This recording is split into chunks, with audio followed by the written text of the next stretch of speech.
Նուբարաշենի աղբավայրի հարևանությամբ 8.5 հեկտար տարածքի վրա տնկված շուրջ 10,000 ծառերից մեծ մասը չորացել են։ Նախորդ տարվա նոյեմբերին էին Երևանի քաղաքապետարանը և շրջակա միջավայրի նախարարությունը նախաձեռնել կանաչապատման այս ծրագիրը։ Արդյունքը սա է։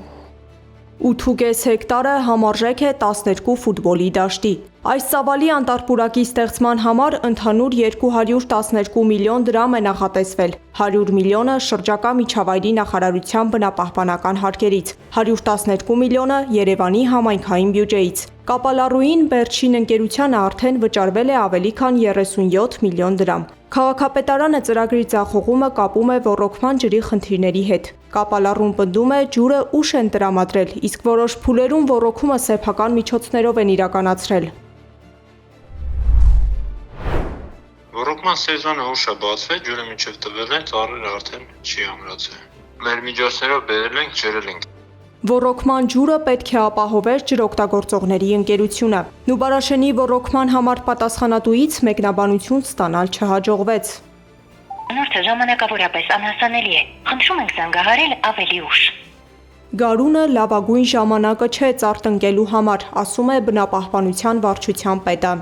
Եթե ես լինեի կապալառու կազմակերպությունը, ես գարնանը չէի անի տնկում, ես կթողնեի դա աշնանը, հետևաբար դուք էլ այնտեղ կտեսնեիք ուղղակի ոռոգման ցանց։ Իր նախընտրությունն ա եղել փուլը ընտրել, թե որ փուլով է իրականացնում, եւ հետևաբար եթե մեզ արդյունքը որևէ կետում չի բավարարելու, ապա աշխատանքները չեն ընդունվելու։ Հայկազյանի պնդմամբ այս պահին տնկիների մոտ 50%-ն է չորացել, բայց տեղում պատկերը ավելի ծանր էր։ Տեսանելի կանաչ շերտի հետևում չորացած 2-3 տարեկան տնկիների հազարավոր շիվեր են։ Երբ հարցրինք միգուցե պատճառը ընտրված տարածքի հողային կառուցվածքն է, քանի որ տեղում կարմրահող ու շիկահող է, քաղաքապետարանի ներկայացուցիչն ասաց, տարածք լրացուցիչ սևահող է բերվել կավային հողը բարելավելու համար։ Նախ սևահող ասածը դա ամբողջությամբ հնարավոր չի այդտեղ փոխարինել եղած գրունտը, դա ուղղակի լրացուցիչ, որպեսզի կավային է այդ տեղի հողը, իր կավային հատկությունները փոքրինչ կոտրվեն, լրացուցիչ բերվում է այնպիսի հող, որը կփորձի փխրեցնել այդ հողը։ Մեր տեսախցիկը ֆիքսեց սակայն, որ տարածքում սևահողի նշույլ չկար։ Սա միայն մեկ ծրագրի խնդիր չէ։ Ավագանու Մայր Հայաստան խմբակցության անդամ Մանուկ Սուքիասյանը պնդում է, Երևանի կանաչապատման ծախսերն աճում են, բայց արդյունքը չի համապատասխանում հատկացվող գումարներին։ Միայն այս տարի 5 միլիարդ դրամ է նախատեսվել քաղաքի կանաչապատման համար, գումարած 300 միլիոն ոռոգման համակարգի համար։ Սա շատ կոնկրետ անփութություն է,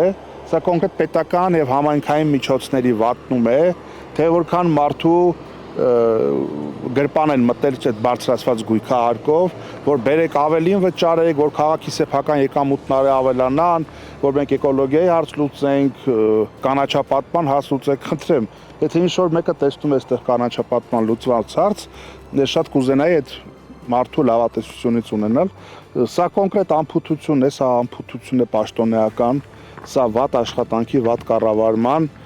սխալ պլանավորման հետևանք է։ Բաց է մնում հարցը, եթե 10,000 ծառի համար նախատեսվել է 7000 գծամետր ջրամատակարարման խողովակ, 2300 գծամետր կաթիլային ոռոգման ցանց, ջրավազան և պոմպակայան, ինչու տնկված ծառերը պիտի ջրի պակասից չորանային։ Քաղաքապետարանից վստահեցնում են, պայմանագիրը դեռ ուժի մեջ է, իսկ չորացած ծառերը կապալառուն կփոխարինի իր հաշվին։ Սեդակ Յուրեղյան, Էրիկ Մալաքյան, Նոնա Գևորգյան, ABC Media։